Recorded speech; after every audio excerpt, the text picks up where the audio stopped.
مزید ویڈیوز کے لیے ہمارے چینل ہاؤس آف اسلام کو سبسکرائب کرنا نہ بھولیے۔ شکریہ۔ بالسيئة السيئة ولكن يعفو ويغفر ولن يقبضه الله تعالى حتى يقيم به الملة العوجاء بأن يقولوا لا إله إلا الله ويفتحوا بها أعينا عميا وآذانا صما وقلوبا غلفا۔ یہ ایک حدیث ہے اور اس پر امام بخاری رحمۃ اللہ علیہ نے باب کا عنوان لگایا ہے باب الانبساط الی الناس، یعنی لوگوں کے ساتھ خندہ پیشانی سے پیش آنا اور لوگوں میں گھلے ملے رہنا۔ جیسا کہ آپ حضرات پہلے پڑھتے آئے ہیں،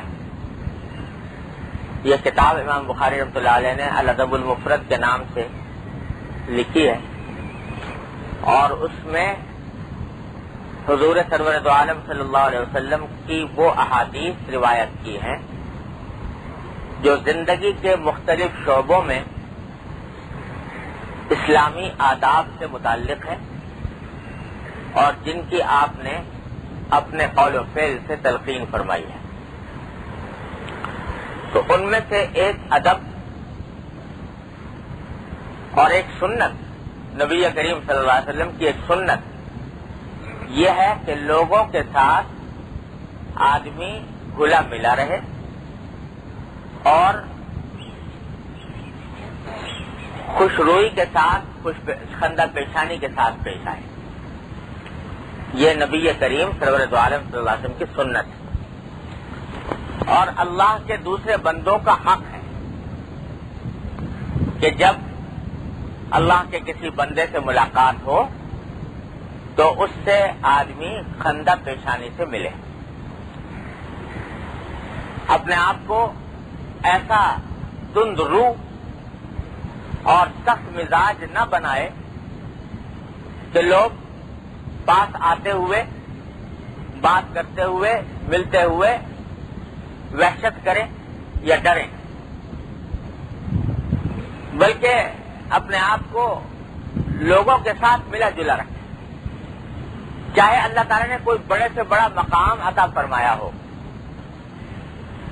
بڑے سے بڑا مقام بخشا ہو، خواہ دین کا یا دنیا کا، لیکن اس مقام کی وجہ سے اپنے آپ کو لوگوں سے کاٹے نہیں، بڑا بن کر نہ بیٹھے، سخت مزاج بن کر نہ بیٹھے، بلکہ گھلا ملا رہے۔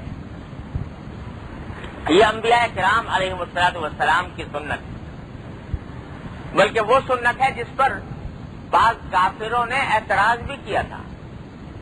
قرآن شریف میں ہے کہ وہ لوگ یہ اعتراض کرتے تھے کہ یہ کیسا پیغمبر ہے، کیسا نبی ہے جو کھانا بھی کھاتا ہے اور بازاروں میں بھی پھرتا ہے، یاکل الطعام ویمشی فی الاسواق، بازاروں میں بھی پھرتا ہے۔ تو یہ بازار میں پھرنا یا بازار میں چلنا وہ سمجھتے تھے کہ پیغمبری کے منصب کے خلاف ہے، اس لیے سمجھتے تھے کہ انہوں نے اپنے بادشاہوں کو دیکھا، سرداروں کو دیکھا کہ وہ جب ایک مرتبہ سردار بن گئے، بادشاہت کے منصب پر فائز ہو گئے تو لوگوں سے کٹ کر بیٹھ گئے اور وہ کبھی بازار میں عام آدمیوں کی طرح نہیں چلتے، اگر آتے بھی ہیں تو ہٹو بچوں کے نعرے ہوتے ہیں، چاروں طرف باڈی گارڈ ہوتے ہیں، سڑکیں بند کی جاتی ہیں، تب جا کر کوئی سربراہ حکومت باہر آتا ہے، وہاں نہیں جاتا، بازاروں میں نہیں پھرتا۔ تو سمجھتے تھے کہ پیغمبر چونکہ اتنا بڑا اونچا مقام ہے پیغمبر کا کہ بادشاہ تو اس کے آگے گرد ہے، تو جب اللہ کا پیغمبر ہے تو اس کو پھر بازاروں میں نہیں چلنا چاہیے۔ لیکن قرآن کریم نے ان کے خیال کی تردید کرتے ہوئے فرمایا کہ ارے بھائی، یہ پیغمبر جو ہوتے ہیں یہ تو آتے ہیں تمہاری اصلاح کے لیے، لہذا دنیا کا ہر کام کر کے دکھاتے ہیں کہ یہ کام بھی دین کا ہی حصہ ہے، اس کے کیا آداب ہیں، اس کی کیا شرائط ہیں، یہ سب باتیں ان کے عمل سے لوگوں کو معلوم ہوتی ہیں. لہذا وہ عام انسانوں کی طرح چلتے بھی ہیں بازاروں کے اندر، یہ کوئی عیب کی بات نہیں. تو اس واسطے یہ آج کل ذہن میں یہ آتا ہے کہ اگر کوئی شخص بڑا پیر بن گیا اور بہت سارے اس کے مرید ہو گئے تو وہ بازار میں جا کے خرید و فروخت نہیں کرے گا، بازار میں جا کر دکانوں پہ نہیں جائے گا. ہمارے حضرت حکیم علمت صلی اللہ تعالیٰ سے اللہ تعالیٰ ان کے درجات بلند فرمائے، وہ فرماتے تھے کہ جو شخص مقتدا بننے کے بعد، مقتدا سمجھتے ہیں؟ مقتدا کا مطلب جس کی لوگ دیکھ کر اطاعت کرتے ہوں، جس کی اتباع کرتے ہوں. مقتدا بننے کے بعد لوگوں سے کٹ کر بیٹھ گیا، لوگوں سے کٹ کر بیٹھ گیا اور اپنی ایک شان بنا لی، تو اس کو اس طریق کی ہوا بھی نہیں لگی. فرمایا کہ ایک عام مسلمان آدمی کی طرح کیوں نہ رہا جائے، جس طرح عام مسلمان رہتے ہیں تم بھی رہو، جیسے اللہ کے رسول رہتے تھے، نبی کریم صلی اللہ علیہ وسلم رہتے تھے کہ وہ ساری ہی دنیا کے کام کیے. اب آپ کو ایک واقعہ سناؤں. شمائل ترمذی میں روایت ہے کہ حضور اقدس صلی اللہ علیہ وسلم ایک مرتبہ بازار میں تشریف لے گئے. مدینہ منورہ کا ایک بازار تھا اور یہ بازار اس وقت سے حضور اقدس صلی اللہ علیہ وسلم کے زمانے سے اب تک چلا آتا تھا. مناخا کہلاتا تھا، مناخا، سوق مناخا اب بھی مشہور تھا مدینہ منورہ میں. اب کچھ دنوں سے وہ جب حرم شریف کی توسیع ہوئی ہے تو وہ کہیں حرم کی توسیع کے اندر آ گیا. میں نے بھی زیارت کی ہے کسی زمانے میں. تو وہ بازار تھا، اس میں حضور اقدس صلی اللہ علیہ وسلم کے زمانے سے چلا آتا تھا بازار. تو اس بازار میں ایک مرتبہ حضور اقدس صلی اللہ علیہ وسلم تشریف لے گئے تو وہاں ایک دیہاتی آدمی تھا. حدیث میں آتا ہے دیہاتی تھا اور سیاہ رنگ کا تھا، یعنی جسم کا رنگ سیاہ تھا اور بیچارہ غریب آدمی تھا. تو وہ دیہات سے کچھ تھوڑا بہت سامان لاتا، سودا سلم لاتا اور لا کر وہاں بازار کے اندر فروخت کیا کرتا. حضور اقدس صلی اللہ علیہ وسلم اس سے بڑی محبت فرماتے تھے. سادہ آدمی تھا، غریب آدمی تھا، زاہد نام تھا، زاہد. اور وہ وہاں سے سودا سلم لاتا اور بازار کے اندر آ کے فروخت کرتا. تو حضور اقدس صلی اللہ علیہ وسلم بازار میں تشریف لے جا رہے تھے، دیکھا تو وہ اپنا وہاں پر کھڑا ہوا ہے اور جیسے کوئی سامان بیچا کرتے ہیں اس طرح بیچ رہا ہے. تو حضرت صلی اللہ علیہ وسلم چپکے سے اس کے پیچھے تشریف لے گئے اور اس کی کولی بھر لی. پیچھے سے کولی بھر کے اور پھر آپ نے آواز یوں لگائی کہ من یشتری ھذا العبد منی، کہ یہ غلام مجھ سے کون خریدتا ہے، کون خریدتا ہے. یعنی مذاق کے طور پر پیچھے سے کولی بھر کے کہا کہ اس غلام کو کون خریدتا ہے مجھ سے. وہ زاہد رضی اللہ تعالی عنہ، انہوں نے جب آواز سنی سرکار دو عالم صلی اللہ علیہ وسلم کی کہ مجھے اس طریقے سے پیچھے سے اپنی آغوش میں لے لیا سرکار دو عالم صلی اللہ علیہ وسلم نے، ان کی خوشی اور سعادت کا تو کوئی ٹھکانا نہیں تھا. تو وہ کہتے ہیں کہ اپنی پشت کو اور نبی کریم صلی اللہ علیہ وسلم کے جسد اطہر کے ساتھ متصل کرنے کی کوشش کی اور عرض کیا کہ یا رسول اللہ اگر اس غلام کو آپ فروخت کریں گے تو یہ تو بہت سستا فروخت ہوگا، یہ تو بہت سستا بکے گا، اس واسطے کہ سیاہ فام ہے مطلب اور معمولی درجے کا آدمی ہے، تو اس کو آپ بیچیں گے تو بہت کم پیسے ملیں گے. اذن لتجدہ قاصدا. تو سرکار دو عالم صلی اللہ علیہ وسلم نے جواب میں فرمایا کہ نہیں اے زاہد، تم اللہ کے ہاں تمہاری قیمت بہت بڑی، اللہ کے ہاں تمہاری قیمت بہت بڑی. اب بتائیے یہ صورت کہ بازار میں تشریف لے جا رہے ہیں، ایک معمولی درجے کا آدمی بظاہر دیکھنے معمولی درجے کا نظر آتا ہے، اس کے ساتھ یہ مذاق، اس کے ساتھ یہ تعلق اور اس کو اس طرح یہ آواز لگانا کہ کون اس غلام کو خریدتا ہے. تو یہ انداز تھا نبی کریم سرور دو عالم صلی اللہ علیہ وسلم کا. کوئی پتہ لگا سکتا ہے کہ یہ اتنا اولوالعزم پیغمبر ہے جس کے آگے جبرائیل بھی اپنے جس کے پر جلتے ہیں علیہ الصلوۃ والسلام، لیکن اس طرح گھلے ملے ہیں لوگوں کے ساتھ. یہ ہے سنت نبی کریم سرور دو عالم صلی اللہ علیہ وسلم کی. نہ یہ کہ آدمی دنیا سے کٹ کے لوگوں سے کٹ کر بیٹھ جائے اور اپنے آپ کا ایک بڑا منصب بنا لے اور لوگوں کے ساتھ معاملات کرنے کے اندر تکلف سے کام لے. سنت یہ ہے نبی کریم صلی اللہ علیہ وسلم. میرے شیخ حضرت ڈاکٹر صاحب صلی اللہ تعالیٰ صدر اللہ تعالیٰ کے درجات بلند فرمانے لگے کہ ایک مرتبہ میں اپنے مطب میں بیٹھا ہوا تھا. مطب حضرت کا ایک مطب کے زمانے میں وہاں تھا بنس روڈ کے پاس راجستھان روڈ کے اوپر. تو وہ ہمارا گھر بھی اس کے قریب ہی تھا، اس سے 1 کلومیٹر کے فاصلے پر ہمارا گھر بھی تھا. تو وہاں حضرت کو مطلب فرما دیتے کہتے ہیں. وہ اس مطلب میں بیٹھا ہوا تھا. تھوڑی دیر میں نے دیکھا کہ سامنے مطلب کے سامنے فٹ پاتھ کے اوپر حضرت مفتی صاحب میں نے میرے والد ماجد صلی اللہ تعالیٰ سے تو ہاتھ میں ایک پتیلی لیے ہوئے جا رہے ہیں. ہاتھ میں پتیلی لے کر اور وہاں سے گزر رہے ہیں. کوئی چیز سامان خریدا ہوگا یا خریدنے جا رہے ہوں گے. تو میں دیکھ کر حیران رہ گیا کہ یہ مفتی اعظم پاکستان جس کی 7 ٹانگیں عالم میں، جس کے علم اور فضل اور تقویٰ کی کہ گن گائے جاتے ہیں، وہ اس طرح ایک عام آدمی کی طرح پتیلی ہاتھ میں لے کے پھر رہا ہے. تو میں نے اپنے ساتھیوں سے کہا کہ تم کوئی پتہ لگا سکتے ہو کہ یہ صاحب جو جا رہے ہیں یہ کون ہے؟ تو یہ مفتی اعظم پاکستان ہے اور ہاتھ میں پتیلی لے کر اور سڑک کے اوپر جا رہے ہیں. تو پھر فرمایا حضرت نے کہ جس شخص کو اللہ تبارک و تعالیٰ اپنے سے تعلق خاص عطا فرما دیتے ہیں وہ اپنے آپ کو عام مسلمانوں کے ساتھ اس طرح گلا ملا رکھتا ہے کہ کسی کو پتہ بھی نہیں ہوتا کہ یہ کس مقام کا آدمی. اور یہی سنت ہے جناب نبی کریم سرور دو عالم صلی اللہ علیہ وسلم. نہ یہ کہ آدمی اپنی شان بنا کر رکھے اور آگے پیچھے اس کے ایک لاؤ لشکر چلے. تو یہ سنت ہے نبی کریم صلی اللہ علیہ وسلم کی کہ تمام اپنے ملنے جلنے والوں کے ساتھ اس طرح رہتے تھے جیسے کہ عام آدمی رہتے. کوئی فرق نہیں. گھر پہ جا رہے ہیں، ایک صحابی کے گھر پر تشریف لے گئے. کہاں؟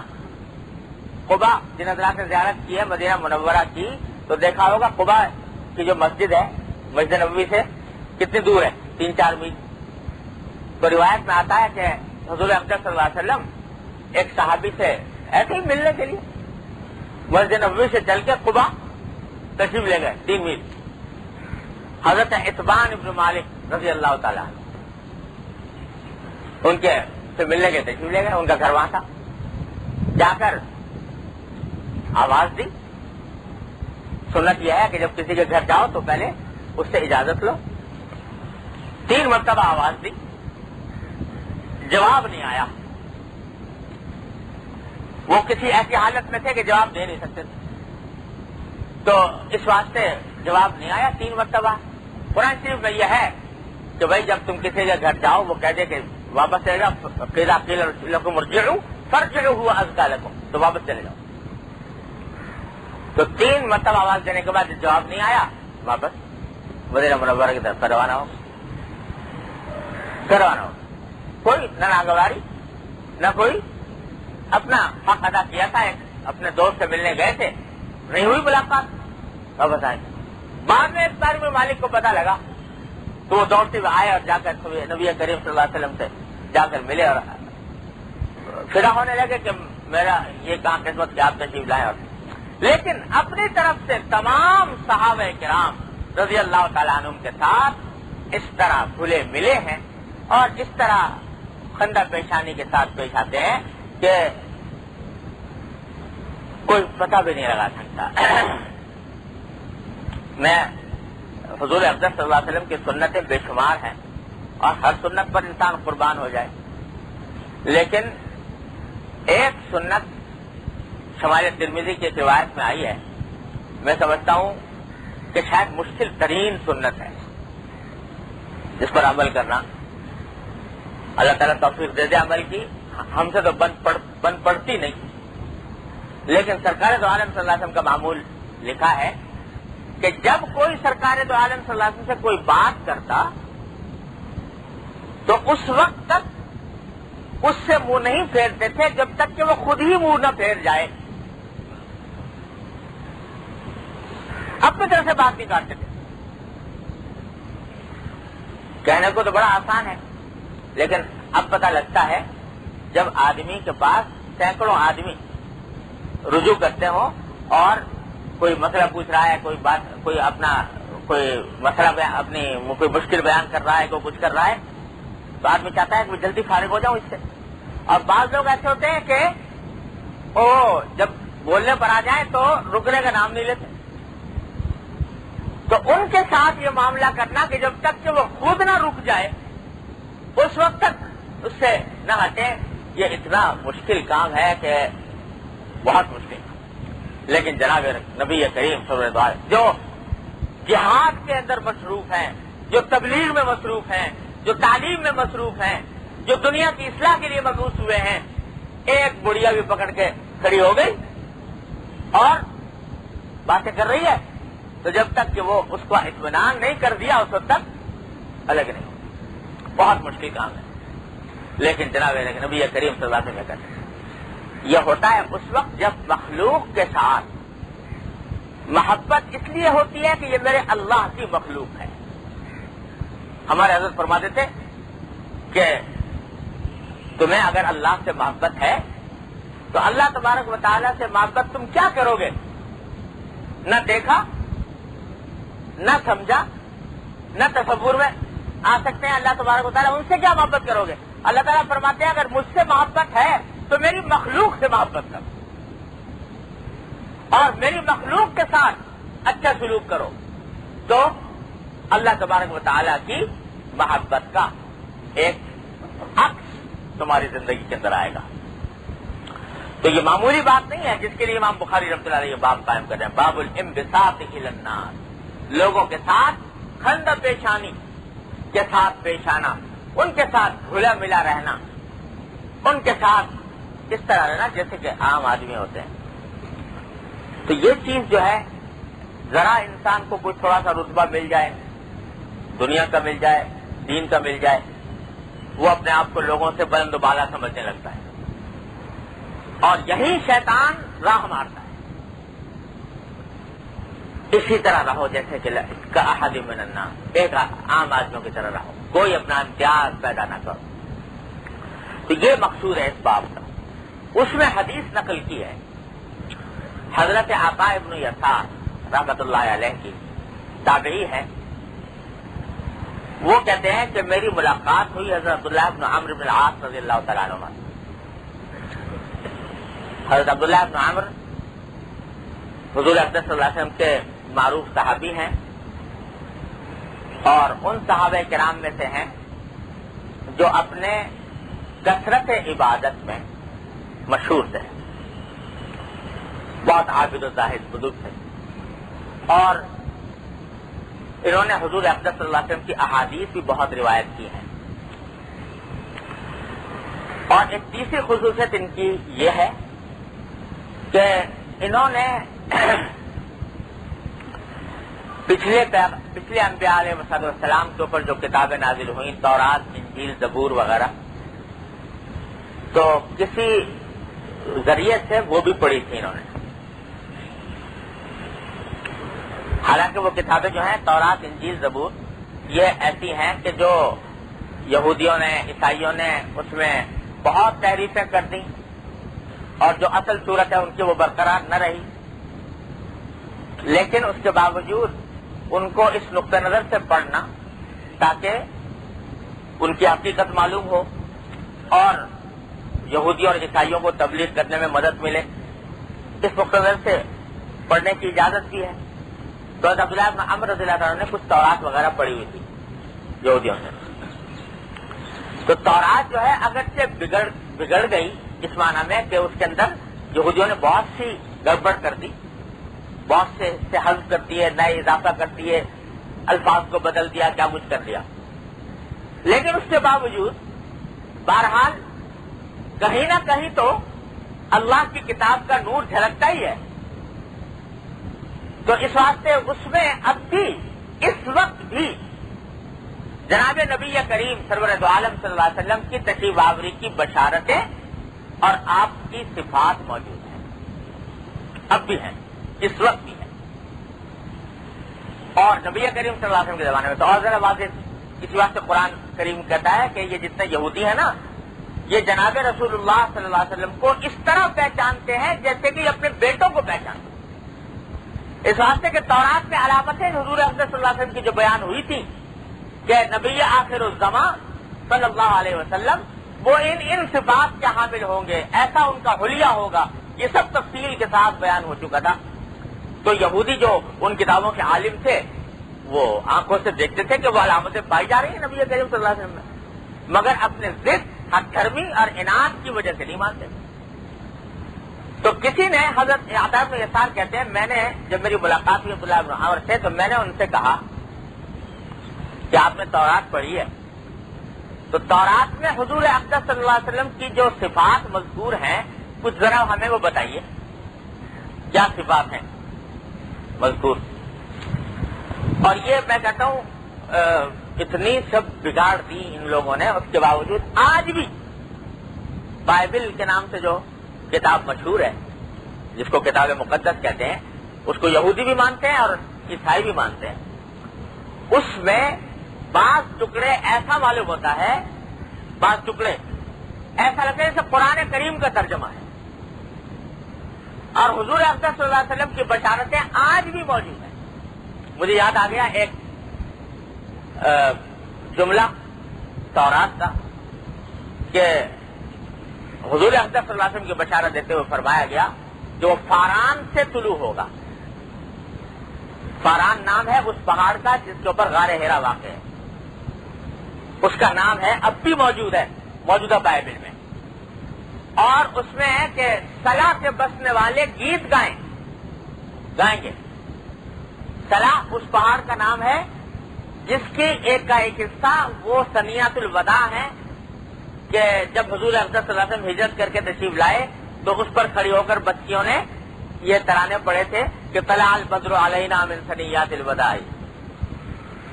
تو اس میں آج بھی یہ تورات کے اندر لفظ موجود ہے، سلا کے بسنے والے گیت گائیں، قیدار کی بستیاں حمد کریں. قیدار نام ہے اسماعیل علیہ السلام کے صاحبزادے کا، اور ان کی بستیاں عرب کے اندر آباد ہیں. ان کی طرف اشارہ ہے کہ اسماعیل علیہ السلام کے بیٹوں میں نبی پیدا ہوں گے اور وہ اس طرح ان کی بستیاں حمد کریں گی. تو اب بھی بشارتیں موجود ہیں. تو پوچھا کہ آپ یہ بتائیے کہ تورات کے اندر حضور اقدس صلی اللہ علیہ وسلم کی جو صفات مذکور ہیں کچھ وہ بتائیے. تو حضرت عبداللہ بن عمر نے فرمایا کہ اجل، ہاں میں بتاتا ہوں. وَاللَّهِ إِنَّهُ لَمَوْصُوفٌ فِي التَّوْرَاةِ بِبَعْضِ صِفَتِهِ بِالْقُرْآنِ، کہ اللہ کی قسم حضور اقدس صلی اللہ علیہ وسلم کی بعض صفات تورات میں ایسی مذکور ہیں جو وہ صفات مذکور ہیں جو قرآن کریم میں بھی مذکور ہیں، قرآن کریم میں بھی وہ صفات موجود ہیں. پھر انہوں نے آیت تلاوت کی کہ قرآن کریم میں فرمایا کہ یا ایھا النبی انا ارسلناک شاہدا ومبشرا ونذیرا، کہ اے نبی صلی اللہ علیہ وسلم ہم نے آپ کو گواہ بنا کر بھیجا. گواہ بنانے کے معنی یہ ہے کہ اللہ تعالیٰ فرماتے ہیں کہ قیامت کے دن آپ گواہی دیں گے کہ یہ امت، اس امت کو پیغام اللہ کے توحید کا اور اللہ کے احکام کا دیا گیا تھا، اور کس نے اس پر عمل کیا کس نے عمل نہیں کیا اس بات کی گواہی دیں گے قیامت کے دن. وَمُبَشِّرًا وَنَذِيرًا، اور نبی کریم صلی اللہ علیہ وسلم خوشخبری دینے والے ہوں گے لوگوں کو جنت کی، وَنَذِيرًا، اور ڈرانے والے ہوں گے جہنم سے. یہ آیت قرآن کریم کی تلاوت کی. پھر آگے تورات کی عبارت پڑھ کے سنائی حضرت عبداللہ بن عمر نے کہ دیکھو حضور اقدس صلی اللہ علیہ وسلم کی کہ جو الفاظ ہیں کے بارے میں جو الفاظ تورات میں آئے ہیں وہ یہ ہیں. فرمایا وَحِرْزًا لِلْأُمِّيِّينَ، کہ حضور، یہ تورات کے الفاظ ہیں کہ حضور اقدس صلی اللہ علیہ وسلم ان پڑھ لوگوں، امی لوگوں، ان پڑھ لوگوں کے واسطے نجات دہندہ بن کر آئیں گے. امی لوگوں کے لیے، ان پڑھ لوگوں کے لیے. اور امیین یا ان پڑھ لوگوں کا لقب یہ خاص طور سے اہل عرب کے اوپر بولا جاتا تھا، کیونکہ ان کے یہاں لکھنے پڑھنے کا رواج نہیں تھا. تو یہ الفاظ تورات میں موجود تھے کہ امیوں کے واسطے نجات دہندہ بن کے آئیں گے. فرمایا وَأَنْتَ عَبْدِي وَرَسُولِي. اللہ تعالیٰ اس وقت فرما رہے ہیں تورات کے اندر کہ اے نبی محمد رسول اللہ صلی اللہ علیہ وسلم تم میرے بندے ہو اور میرے پیغمبر ہو. وَسَمَّيْتُكَ الْمُتَوَكِّلِ. میں نے تمہارا نام متوکل رکھا ہے، یعنی اللہ پر بھروسہ رکھنے والا. آگے صفات بیان فرمائی کہ وہ نبی کیسا ہوگا. تو فرمایا لیس بفظ ولا غلیظ. وہ نبی نہ تو سخت گو ہوگا، فظ کے معنی وہ آدمی جو جس کی باتوں میں سختی ہو، کرختگی ہو، وہ کرخت نہیں ہوگا.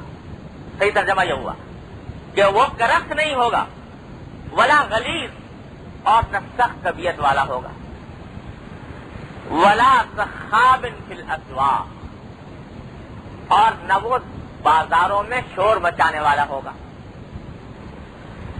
ولا یتبع بالسیئۃ السیئۃ، اور وہ برائی کا بدلہ برائی سے نہیں دے گا، بلکہ معافی اور درگزر سے کام لے گا.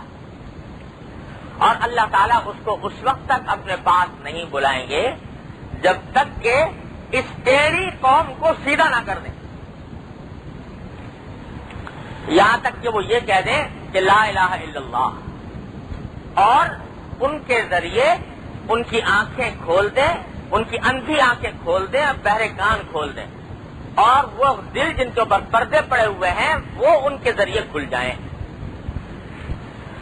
حضرت عبداللہ بن عمرو رضی اللہ عنہ نے یہ فرمایا کہ تورات میں یہ الفاظ آئے ہیں حضور اقدس صلی اللہ علیہ وسلم،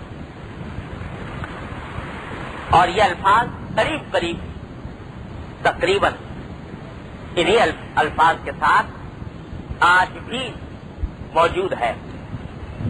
اس میں یہ آیا ہے، وہ چونکہ محاورے الگ الگ ہوتے ہیں ہر زبان کے، تو اصل زبان جو تھی تورات کی عبرانی زبان تھی، تو اس میں اس کا ترجمہ جب اردو میں ہم کرتے ہیں تو اس طرح کیا جاتا ہے کہ وہ مسلے ہوئے سرکنڈے کو نہ توڑے گا، ٹمٹماتی ہوئی بتی کو نہیں بجھائے گا. محاورے میں، عبرانی محاورے کے اندر اس کے معنی یہ ہوتے ہیں کہ وہ کسی برائی کا بدلہ برائی سے نہیں دے گا، اور اب وہ درگزر سے کام لے گا. اور اس کے آگے پتھر کے بت اوندھے منہ.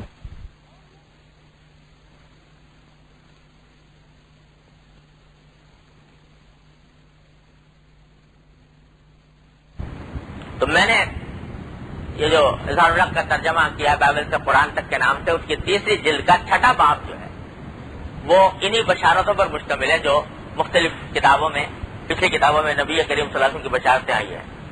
تو میں نے 2 کالم کر کے، ایک کالم میں بائبل کی عبارت اور دوسرے کالم میں یہ احادیث میں جو حضور اقدس صلی اللہ علیہ وسلم کی صفات آئی ہے وہ سامنے کر کے دکھایا کہ دیکھو یہ تورات میں آیا ہے اور یہ قرآن میں یا حدیث میں نبی کریم صلی اللہ علیہ وسلم کی صفات بیان ہوئی ہے.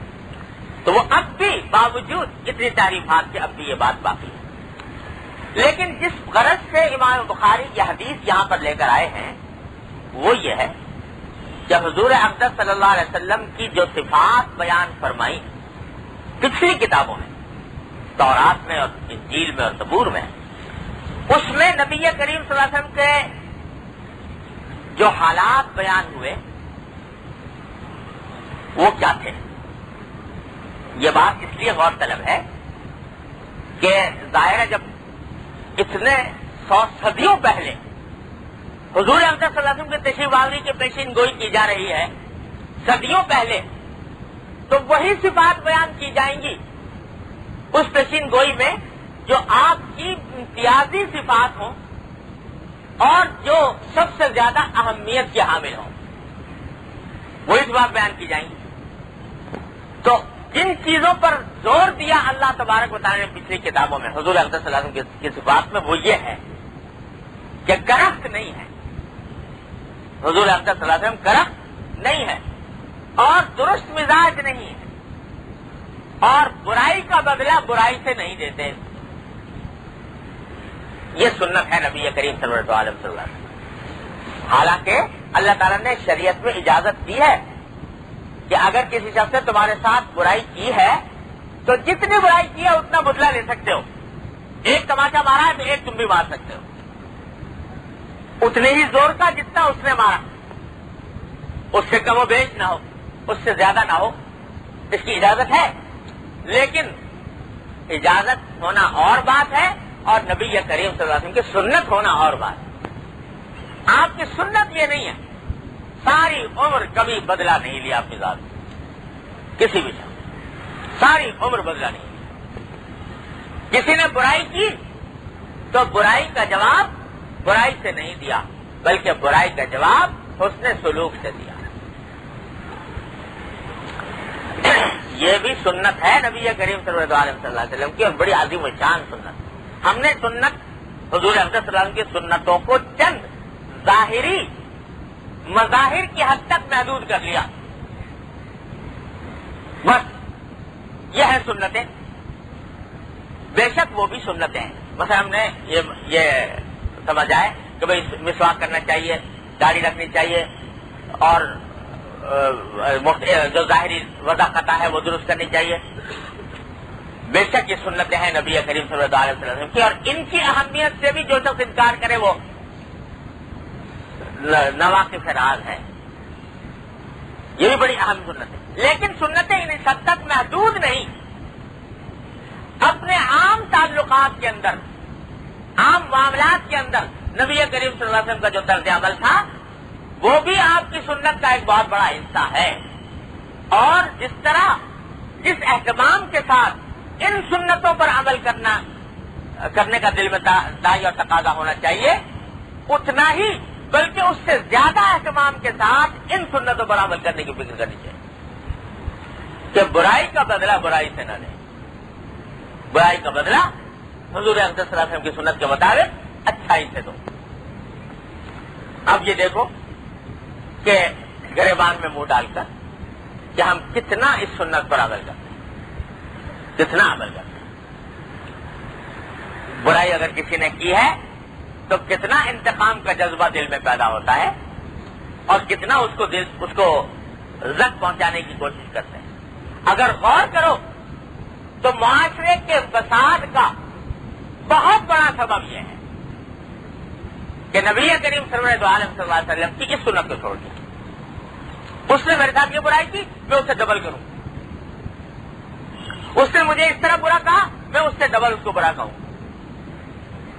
یہ جو انداز ہے ہر چیز میں بدلا، ہر چیز میں بدلا۔ اس نے میرے ساتھ کیا سلوک کیا تھا ویسا ہی میں بھی کروں گا، بلکہ اس سے زیادہ کروں۔ اس نے مجھے میری شادی پر کیا تحفہ دیا تھا تو میں بھی اتنا ہی دوں گا، اور اس نے شادی پر نہیں دیا تھا تو میں بھی نہیں دوں گا۔ تو اس کے معنی یہ ہوئے کہ یہ سارا کچھ جو ہو رہا ہے یہ سب بدلہ کرنے کے لیے ہو رہا ہے۔ اور حدیث میں نبی کریم صلی اللہ علیہ وسلم فرمایا لیس الواصل بالمکافئ، جو شخص دوسرے کے حسن سلوک کا بدلہ دے کہ جیسا اس نے کیا تھا ویسے ہی میں بھی کروں، وہ درحقیقت صلہ رحمی کرنے والا نہیں ہے۔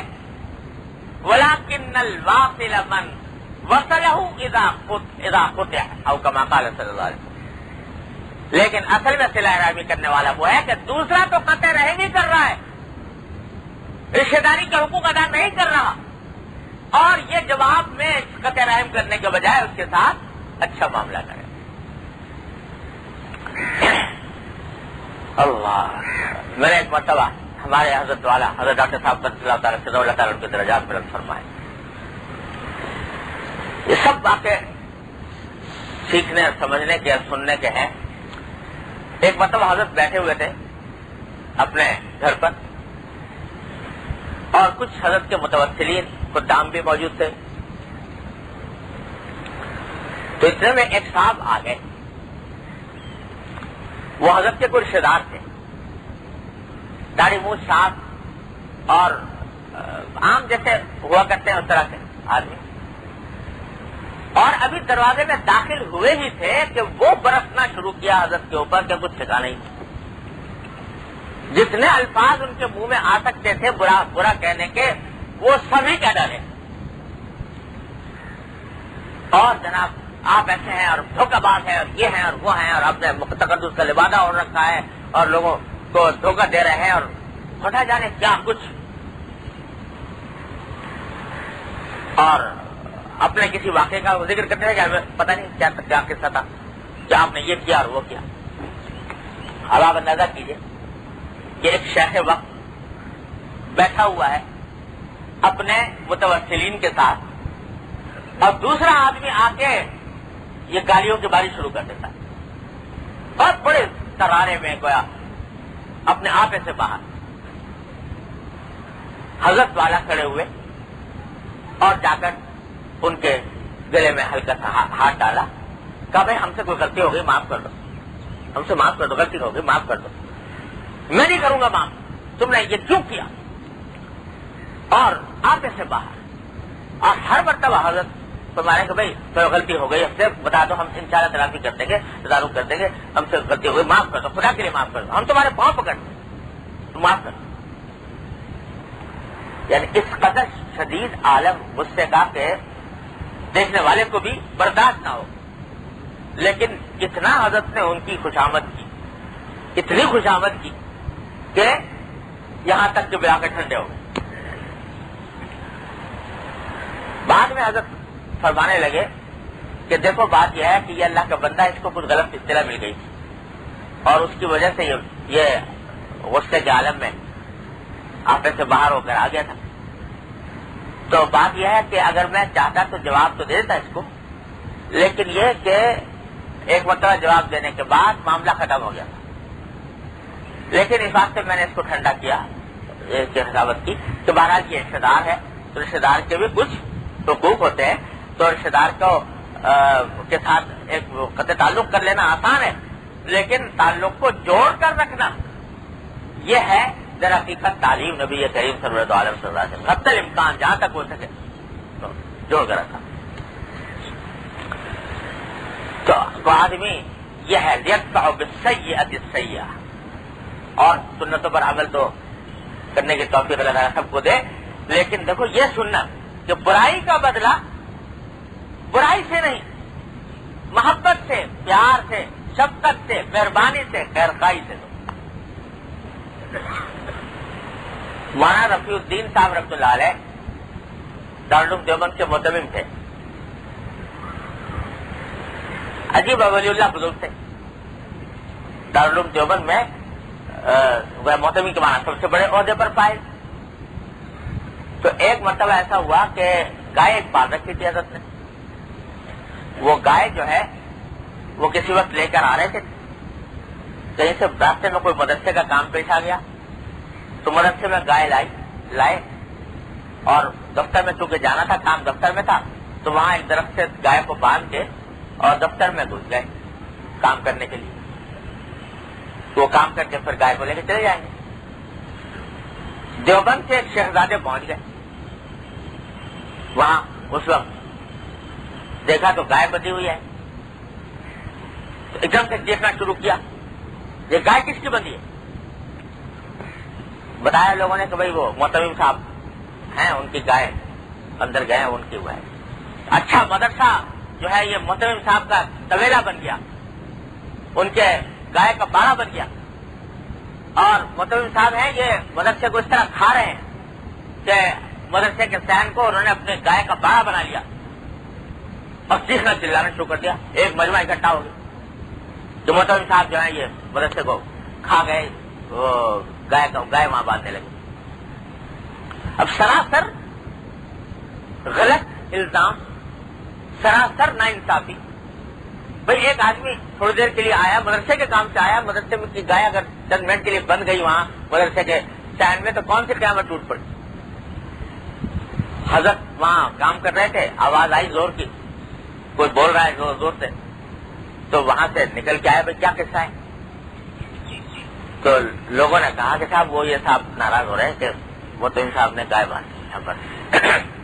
اچھا، ان کے پاس گئے، بھائی آپ نے تو بڑی صحیح بات فرمائی، واقعی یہ تو مدرسہ ہے اللہ کا، مجھے گائے نہیں باندھنی چاہیے تھی یہاں پر، یہ گائے جو ہے یہ تو میری ذاتی ہے اور مدرسہ یہ سین مدرسے کا ہے، تو مجھے واقعی غلطی ہو گئی اور میں اللہ تعالیٰ سے استغفار کرتا ہوں، توبہ کرتا ہوں، اور اب کچھ سمجھ آ رہا ہے یہ جو میں نے غلطی ہوئی اس کا کفارہ یہ ہے کہ بس اب میرا دل چاہ رہا ہے کہ یہ گائے آپ ہی لے جاؤ، آپ ہی لے جاؤ۔ وہ بھی اللہ کا بندہ تھا کہ لے کے چلتا بنا، لے کے وہ چلا گیا۔ اب آپ دیکھیے کہ سراسر نا انصافی، سراسر ظلم، اتنے بڑے ولی اللہ کے اوپر، اتنے بڑے خادم دین کے اوپر، اتنے بڑے صاحب منصب کے اوپر، اور اتنی گرمی دکھا رہا ہے سب لوگوں کے سامنے، اور جا کے بجائے کہ کہا کہ بھائی اس کا بدلہ یہ دیا کہ وہ گائے بھی اسی کو دے دی۔ یدفع بالسیئۃ السیئۃ، تو نبی کریم سرورت عالم صلی اللہ علیہ وسلم کی سنتوں پر عمل، یہ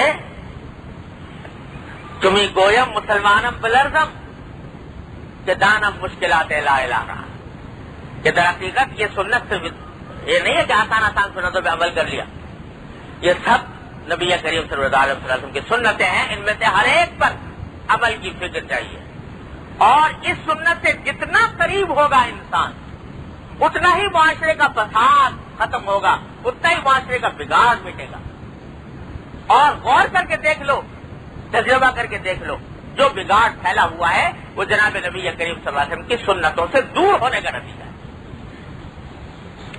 لا يدفع بالسیئۃ السیئۃ ولکن یعفو ویغفر، معاف فرما دیتے، درگزر سے کام لیتے، کتنا ہی کوئی کچھ کہہ لے لیکن حضور اقدس صلی اللہ علیہ وسلم جواب نہیں دیتے۔ اور جو اللہ کے ولی ہوتے ہیں، جو نبی کریم صلی اللہ علیہ وسلم کے متبع سنت ہوتے ہیں، ان کا طریقہ یہی ہوتا ہے۔ اللہ تعالیٰ اپنے رحمت سے اس کا کچھ حصہ ہم کو بھی عطا فرما دے، اپنے رحمت ہمیں بھی عطا فرما دے۔ یہ سب باتیں بھائی اس لیے عرض کی جاتی ہیں کہ ہم سب ایک ہی کشتی کے سوار ہیں، پتہ نہیں کہاں چلے گئے ہیں، کس وادی میں بھٹک رہے ہیں۔ تو یہاں بیٹھنے کا مقصد یہ ہوتا ہے کہ حضور اقدس صلی اللہ علیہ وسلم کی سنتوں کا کم از کم کچھ تھوڑی دیر دھیان ہو تو شاید دلوں میں کچھ داعیہ پیدا ہو جائے۔ اللہ تبارک و تعالیٰ عمل کی توفیق عطا فرمائے۔ اللہ اکبر کبیرہ، اس کی عادت ڈالو، اور اس کے لیے خون کے گھونٹ پینے پڑتے ہیں، آسان نہیں ہے، خون کے گھونٹ پینے پڑتے ہیں، اور اس کے لیے مشق کرنی پڑتی ہے، دل پر جبر کرنا پڑتا ہے، دل پر پتھر رکھنے پڑتے ہیں۔ لیکن اگر جناب رسول اللہ صلی اللہ علیہ وسلم کی سنت کے منزل کی طرف جانا ہے تو یہ کڑوے گھونٹ پینے پڑیں گے۔ حدیث میں نبی کریم صلی اللہ علیہ وسلم نے فرمایا کہ اللہ تبارک و تعالیٰ کو کوئی گھونٹ جو انسان پیتا ہے، کوئی گھونٹ جو انسان پیتا ہے، اتنا اللہ کو پسند نہیں ہے جتنا غصے کا گھونٹ پینا۔ تو جب بھی غصہ آئے، انتقام کے جذبات پیدا ہو تو ٹھیک ہے، تمہیں شریعت نے حق تو دیا ہے بدلہ لینے کا جائز حدود میں، لیکن یہ دیکھو کہ بدلہ لینے سے تمہارا کیا فائدہ۔ فرض کرو کہ ایک نے تمہیں ایک تماچا مار دیا، تو اگر تم بدلہ لے کے دوسرا تماچا اس کے مار دو، مار دیا، بتاؤ تمہارا کیا فائدہ ملا؟ کچھ ہوا فائدہ؟ لیکن اگر تم نے اس کو معاف کر دیا اور یہ کہا کہ میں اللہ کے لیے اس کو معاف کرتا ہوں، تو اس کا نتیجہ کیا ہوگا؟ اس کا نتیجہ یہ کہ انما یوفی الصابرون اجرهم بغیر حساب، اللہ تعالیٰ فرماتے ہیں بے حساب اجر اللہ تبارک و تعالیٰ نے فرمائے. اور جو حدیث میں آتا ہے کہ جو اللہ کے بندوں کو معاف کرنے کا عادی ہو، اللہ تبارک و تعالیٰ یہ فرماتے ہیں کہ جب اس نے میرے بندوں کو معاف کیا تھا تو میں اس کو معاف کرنے کا زیادہ حقدار ہوں، تو اس کی خطائیں بھی اللہ تعالیٰ معاف فرما دیتے. حدیث میں آتا ہے کہ ایک مرتبہ ایک شخص تھے، انہوں نے دوسرے کا دانت توڑ دیا لڑائی میں. حضرت معاویہ رضی اللہ عنہ کی حکومت کا زمانہ تھا، تو جس کا دانت ٹوٹا تھا وہ اس کو پکڑ کے لے گیا حضرت معاویہ کے پاس اور جا کر کہا کہ جی دیکھو اس نے میرا دانت توڑا ہے، اور قرآن کریم میں ہے کہ دانت کا بدلہ دانت کے ساتھ، تو لہذا اس کا دانت میں بھی توڑوں گا. حضرت معاویہ رضی اللہ عنہ نے فرمایا کہ بھائی ٹھیک ہے تمہیں حق تو ہے، لیکن یہ کہ کیا فائدہ، تمہارا تو ٹوٹ گیا، اس کا بھی توڑیں، تو اس کے بجائے تم کچھ پیسے لے لو، پیسے پر صلح کر لو. تو اس نے کہا جی نہ میں تو پیسہ نہیں لیتا، میں تو اس کا دانت ہی توڑوں گا. حضرت معاویہ نے پھر اس کو سمجھانے کی کوشش کی کہ چلو بھائی تمہیں اتنا ہم راضی کر دیں گے، تب نہیں جی میں تو دانت ہی توڑوں گا، بالکل ضد پر اڑ گیا. حضرت معاویہ نے فرمایا بھائی اگر واقعی یہ بات ہے تو تمہاری تسکین اس کے بغیر نہیں ہوتی، تو شریعت نے اجازت دی ہے بدلہ لینے کی، تو چلو اس سے قصاص لے لیتے ہیں، اس کا بھی دانت توڑوا دیں.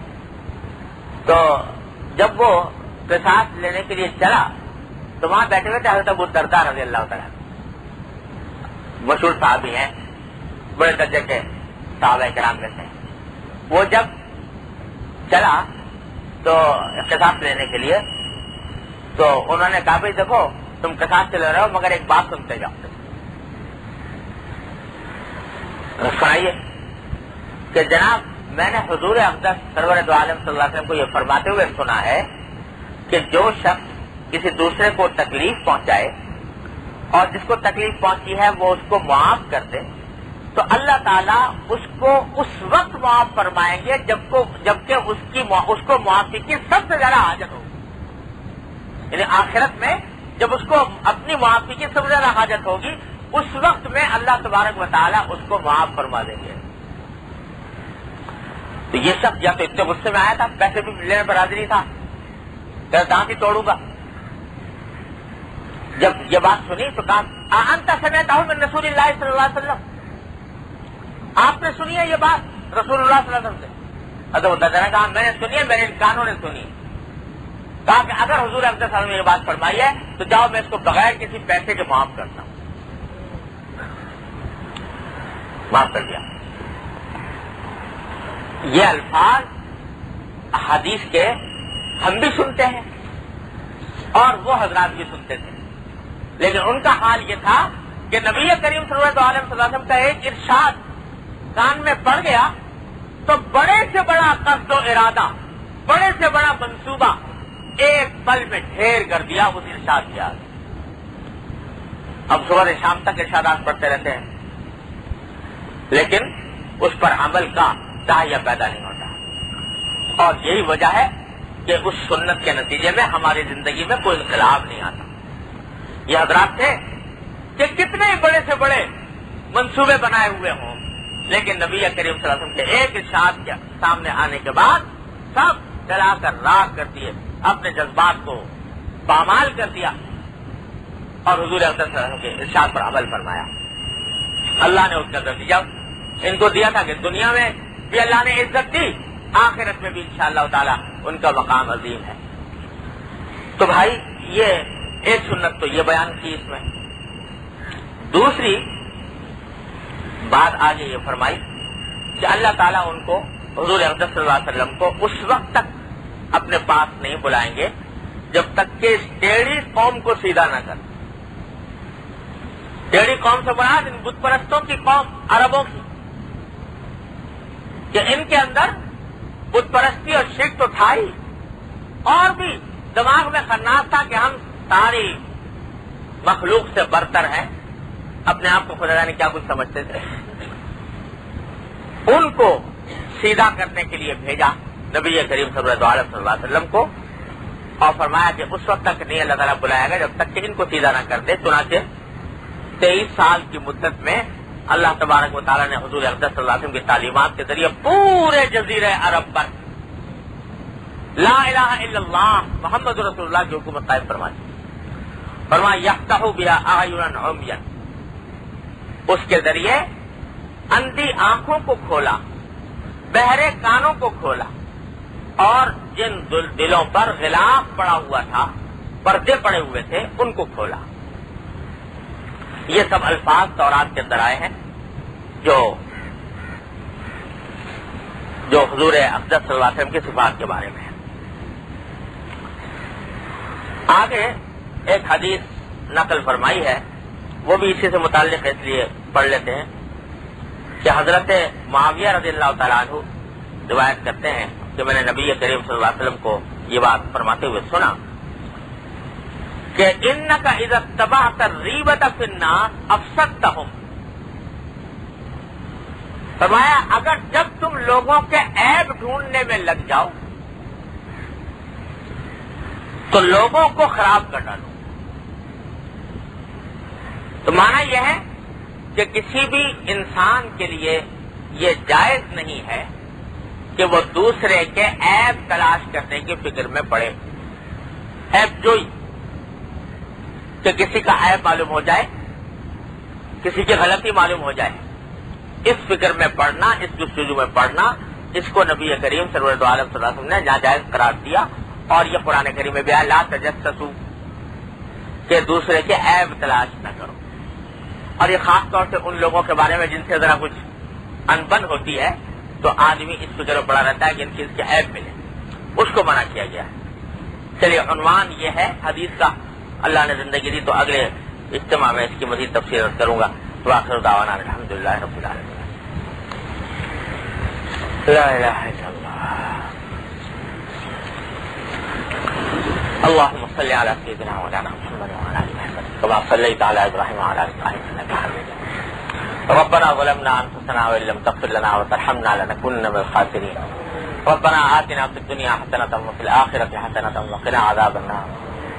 اللهم اغفر لنا ذنوبنا وإسرافنا في أمرنا وثبت أقدامنا وانصرنا على القوم الكافرين.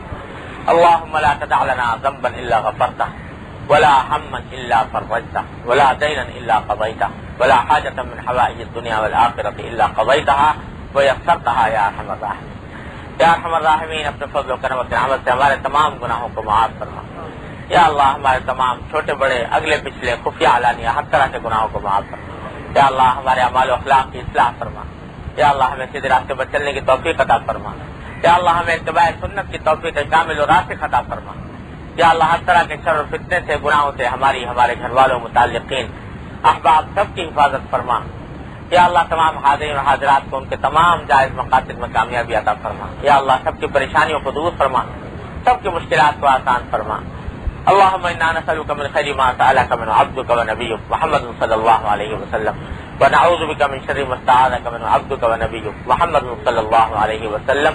ربنا تقبل منا انك انت السميع العليم وتب علينا انك انت التواب الرحيم. وصلى الله تعالى على خير خلقه محمد وآله وصحبه اجمعين. آمين.